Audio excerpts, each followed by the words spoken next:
Good afternoon, everybody. It is time for another lovely laundry and lovely book reviews with Mawdiay Faith. Once again, I will be reviewing Amber Gabriel's book, Bouncing Back. It is in the SVR Files Volume 2. It is the culmination of a series that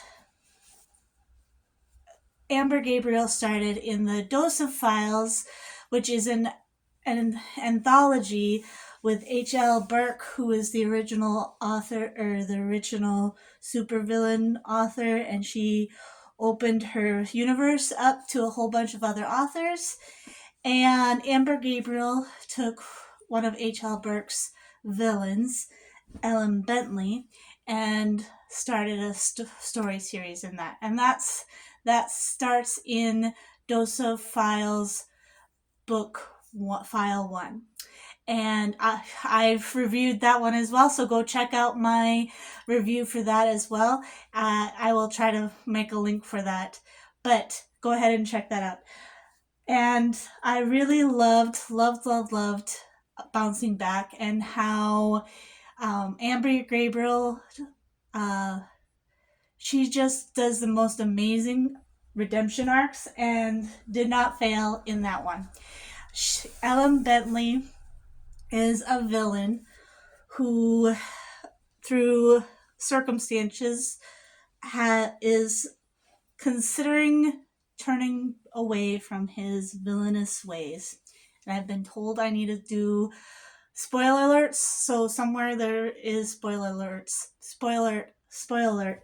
He when he first gets out of prison, he kind of accidentally saves the day, and so he gets kind of thrown accidentally onto the track of does he want to continue being a villain or become a superhero. And in Stretched Thin, which I did a review on that one as well, he, at the very end, he gets one of the superheroes of the DOSA agency comes up to him and says, I want you to get into the supervillain rehabilitation program, and then I want you to come work with me on my team. And so that's where Stretched Thin ends, and Bouncing Back begins with Ellen Bentley coming on to Wright Cross's team. And Wright Cross is a young mother, single mother, who has a super strength, and a love interest all starts between these two almost right away. And neither of them both of them are kind of fighting the idea of being interested in each other, because he's like, I'm a villain, there's no way she's going to want to be interested in me. And she's like, there's no way I can be interested in him because I have a young daughter. I don't want my daughter being influenced by the supervillain. And just the back and forth between Ellen Bentley and Wright Cross is just so fun. And he is the struggle he has of fitting into the team is very relatable when it comes to not really fitting in, for those of us who have been in situations of not being able to fit in. So I really loved how Amber just builds her conflict of Ellen trying to fit into this team and not really knowing how to interact with Wright Cross because she's his boss and he shouldn't be interested in her, but he is. And so there's that. And then Wright Cross's daughter somehow kind of convinces her to get back into church. Right Cross's daughter has been going to church with her grandma, but this one day she says, Mom, and gets Right Cross to go to church with her. And her daughter wants to invite Ellen Bentley as well, but Right Cross's street name is Chris.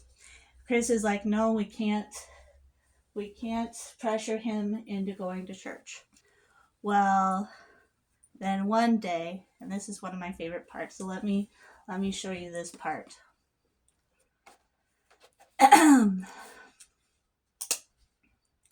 It's Sunday morning and Ellen Bentley is in his bedroom. He flopped over his mattress and checked the time on the alarm clock. Only 12 minutes had passed since he'd woken. The entire day stretched before him like a desert wasteland. Didn't Chris and Maisie, that's Chris's daughter, go to church? He could tag along. A guilt trip wouldn't be any worse than this endless monotony. Villains don't belong to church. A verse echoed in his mind from the distant past. A Sunday when Hortensia, and that was a friend of his who was kind of like a grandma to him, had taken him to Mass. Perhaps I have not... let me just reread that part. A verse echoed in his mind from a distant past. A Sunday when Hortensia had taken him to Mass, perhaps? I have not come to call the righteous, but sinners to repentance. Well, if God was calling sinners, he certainly was qualified. Without overanalyzing his plan, he followed Transporter's ridiculous door-locking rituals and took a quick shower. Dressed, shoveled down a bowl of cereal, and sat at the front steps of his condo to wait. Fortunately, the other Sable had been assiduously steering clear of him. The cool morning air heated quickly as the sun rose. Just as he was about to give up and go back inside, Right Cross's door opened and she, Maisie, and Ginger emerged. Maisie spotted him first. Hi, Ellen! She jumped up and down, waving vigorously. The child's enthusiastic welcome heartened him. And he goes to church with them and has a guilt trip. And it is such a good book. You should read it. I think if you love superheroes or you love clean romance or you love redemption arcs, you should read this book. But first you should read Dosophiles 1, 2, and Stretched Thin because they're all really good. And yeah, it's just lovely how Amber Gabriel builds her conflict. She does a really great job with her character building. So check it out. God bless. Bye.